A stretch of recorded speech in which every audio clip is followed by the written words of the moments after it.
Hello everyone and welcome back to my channel. My name's Rhiannon and today I'm going to be talking about all of the books that I plan on reading for Buzzwordathon in 2024.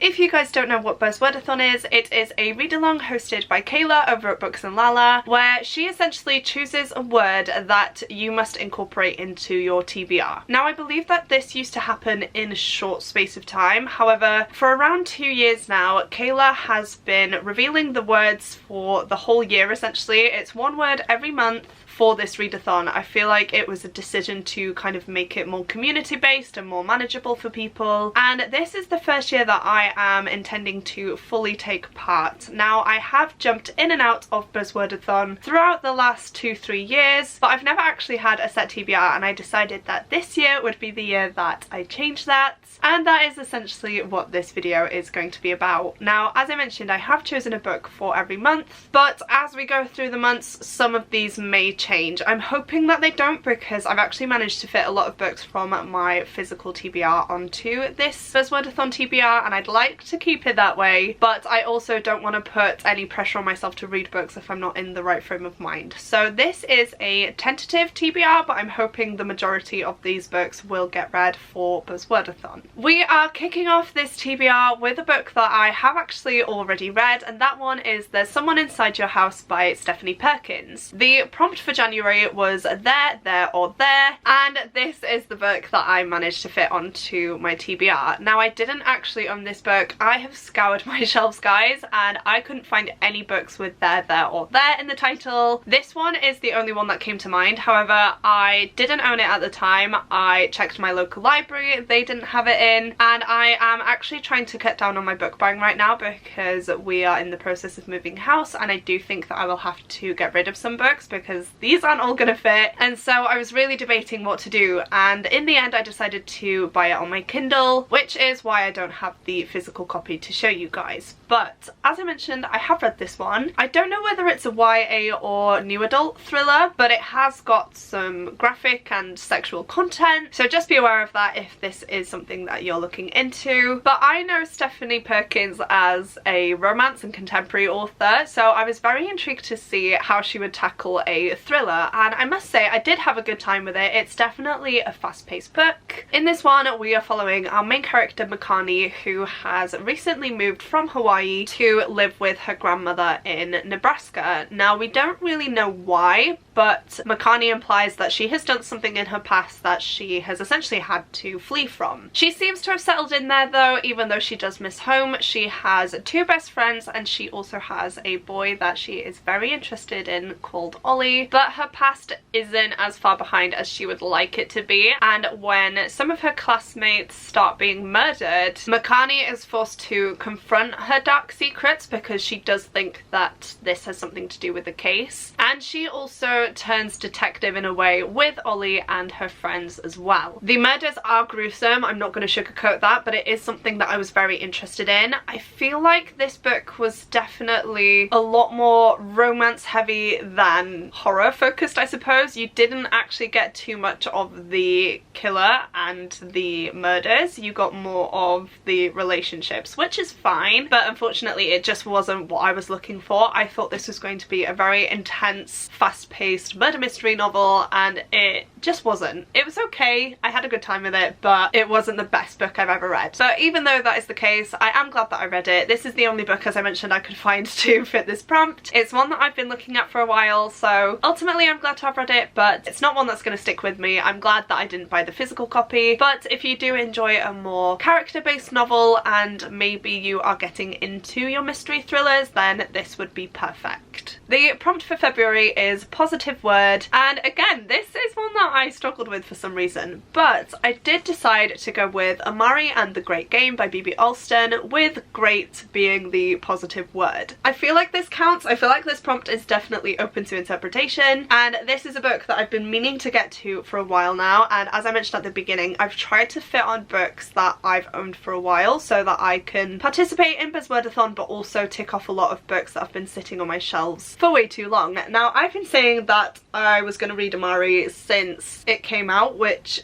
is quite a long time ago now. I actually don't remember when it came out, but I read the first one, absolutely loved it, and was highly anticipating this one. However, as I mentioned, it came out and I've just not prioritised it. Everyy and the Night Brothers and Everyy and the Great Game are both middle grade books, which I'm actually really happy to have a middle grade book on this TBR. I feel like I've been straying away from middle grade recently, and they're always a really good time. Plus, I know that I do love this world, I'm familiar with the characters, and I'm excited to see where they go in this book. But in the first one, we follow Everyy, and we soon find out that her brother Quentin has gone missing, but the police don't seem to be doing anything about it. She has tried to look into it, she hasn't really gotten anywhere. Then one day, Everyy discovers a ticking briefcase in her brother Quentin's wardrobe, a briefcase that was meant for her eyes only. This all seems to relate to Quentin, and in the briefcase there is an invitation for Everyy to take part in some trials in order to get into the International Bureau of Supernatural Affairs. Everyy is certain that by attending these trials she can find out what happened to Quentin. However, she needs to get her head around the idea of mermaids, yetis, dwarves and magicians all being real, and she must also compete against the nation's wealthiest children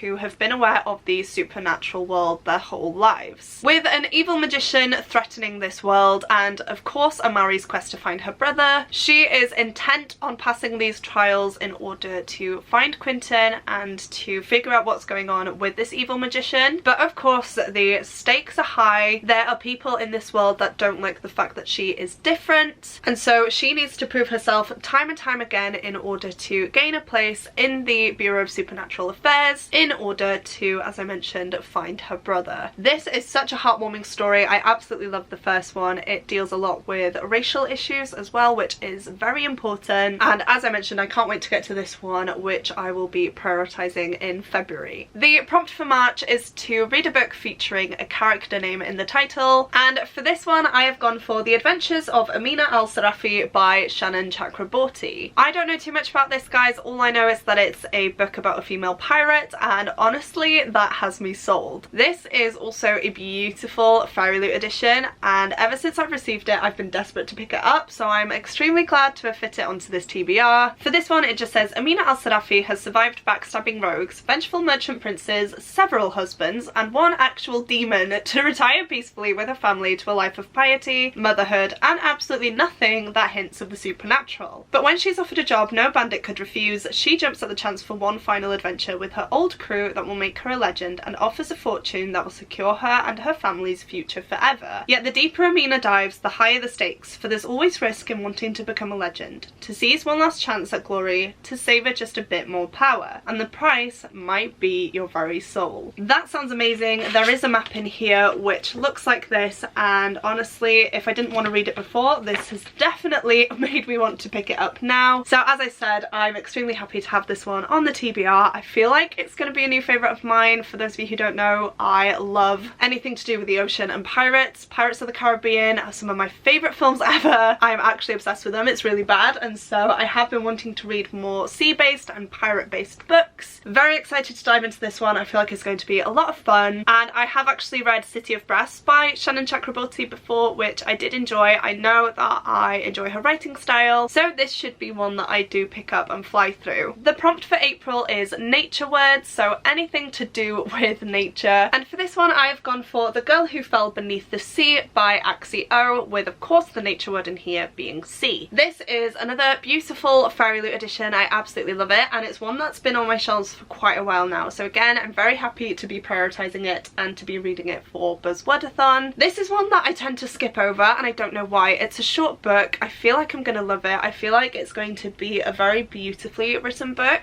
but I think I've just been too scared to pick it up. I don't know why. I feel like it's just intimidated me for some reason. I think it's because I feel like it may be more magical realism than anything else, and I have been straying away from magical realism lately, but the artwork on this is stunning. I do actually have the original standard dust jacket on the Fairy Loot edition because I believe the Fairy Loot edition was pink and I didn't like it, so this is a bit of a DIY edition, but I absolutely love it. I won't tell you too much about this one, but there is a deadly storm, an ancient curse, and I guess our main character has to sacrifice everything to save the people in this realm. It just says here, The Girl Who Fell Beneath the Sea is a magical feminist retelling of a classic Korean legend, perfect for fans of Uprooted and Spirited Away. I actually really enjoyed Uprooted, so that makes me have higher hopes for this one. I haven't watched Spirited Away okay, don't come for me. But it's a beautiful Studio Ghibli film from what I have seen, and you guys know I'm always up for learning more about different mythologies, so learning a bit more about Korean mythology in particular is definitely going to be interesting. And yeah, as I mentioned, I'm extremely happy to have this one on the list, and I can't wait to get to it in April. The buzzword for me is Everyy, and for this one I've gone for a book that I was meant to read last year, which is Everyone in My Family Has Killed Someone by Benjamin Stevenson. Now, I have checked Kayla's video and everyone is allowed as a buzzword for this, so please don't come for me saying that it's not technically correct. I'm gonna use it because I desperately want to read this book. I've heard nothing but amazing things about it. I was meant to read it about 2 or 3 times last year and I just never got around to it, so I am putting it on this TBR in order to kind of set it in stone and to force me to finally pick it up. Now, the title already has me intrigued. The bright orange colour is what made me pick it up, but then I read the synopsis and it just had me laughing, so I am going to read it out to you. It says, "I knew our family reunion wouldn't end well, but I didn't expect murder. Maybe I should have known better. After all, everyone in my family is a killer. My parents, my siblings, my in-laws, even me. We're not all psychopaths. Some of us are, sure, but others are just unlucky. Accidents happen. So when a body is found in the snow, it's clear it's the work of a Cunningham.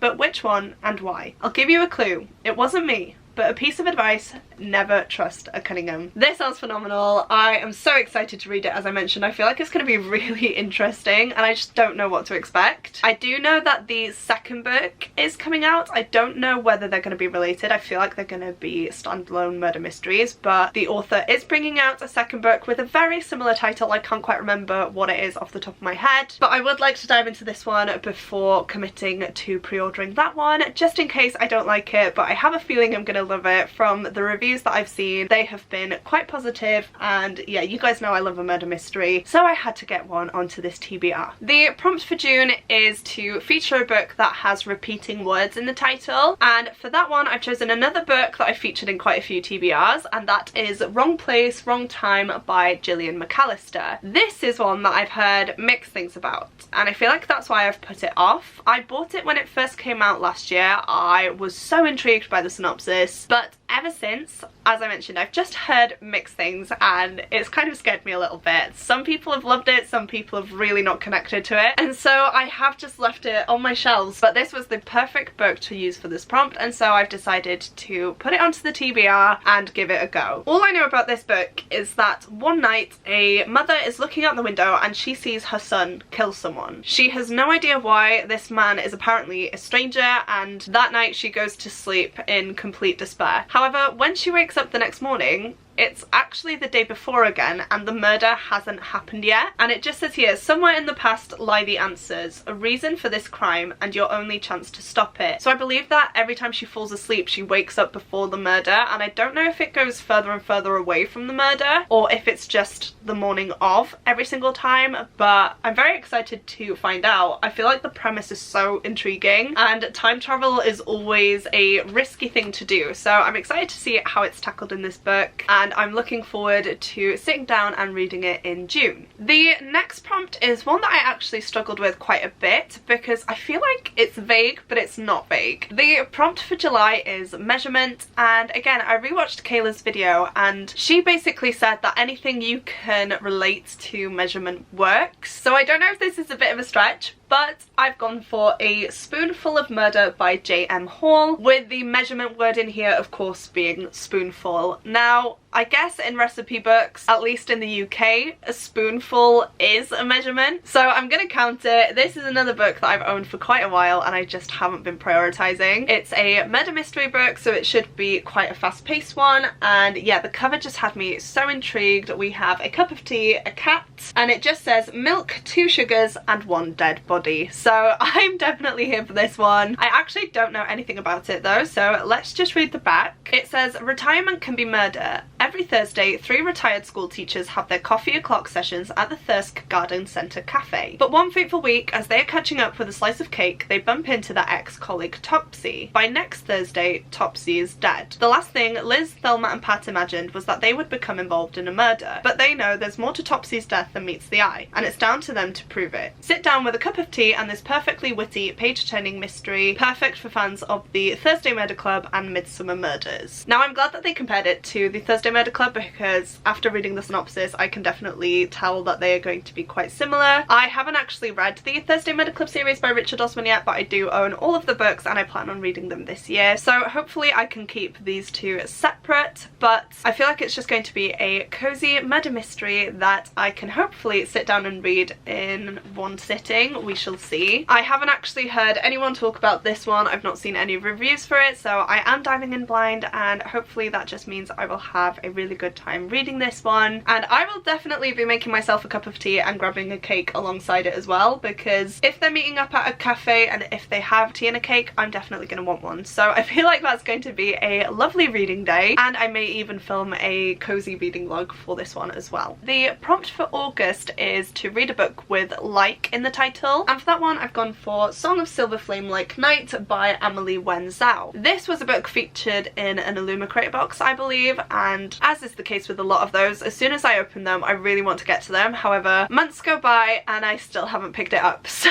I am again happy to put it on this TBR in order to somewhat force myself to read it. But this is a gorgeous book. I feel like I'm gonna just fall in love with it. I'm honestly not too sure what this book is about. The synopsis is quite long and it seems to be a little bit confusing, but there is a little snippet at the top that just says, in a fallen kingdom, one girl carries the key to discovering the secrets of her nation's past and unleashing the demons that sleep at its heart. So it sounds like it's going to be a fantasy-based story that I'm guessing features mythological creatures, which I am so excited to read more about. And again, the artwork is beautiful. I'm not sure if it's inspired by any mythology in particular or any culture in particular, but I'm definitely excited to dive in and find out. The sequel for this has just been revealed as well, so I would like to get to this one in order to know whether or not to go ahead and purchase that next book for myself as well. The prompt for September is senses, and I feel like this is a prompt that a lot of people are going to struggle with because Kayla was oddly specific in her video. I am not going to try and get into what she said there, but essentially you need to find a book that relates to your senses, but it has to be something that you do. Hopefully I'm describing that correctly, but there was a book that I first thought of when I was trying to pick a book for this prompt, and I've not seen any other books that people have mentioned that would fit for this prompt on my shelves, so I have gone for that first pick, and that one is The Book Eaters by Sunya Dean. Hopefully this counts. It might be a bit of a stretch, but again, I am trying to fit in books that I already own onto this TBR, and this is as close as I'm gonna get, so we have gone with it. It's another short book, which I'm grateful for. It's also a fast-paced book from the reviews that I've seen, and again, this is one that I've seen a lot of positive reviews for, which definitely has me wanting to pick it up. I will read you the synopsis for this one just because it sounds so interesting and it's also very